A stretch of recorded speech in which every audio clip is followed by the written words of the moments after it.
1998 Chrysler Cirrus LXI 2.5 V6. Having a no start issue again. And the distributor, you can see the cap and the plug wires is way back in there. About as easy to take this intake manifold off. But I have found a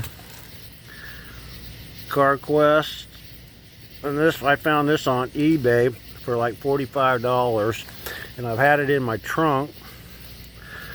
But this is a remanufactured from Cardone, and I have a new distributor cap, and I have a crankcase sensor.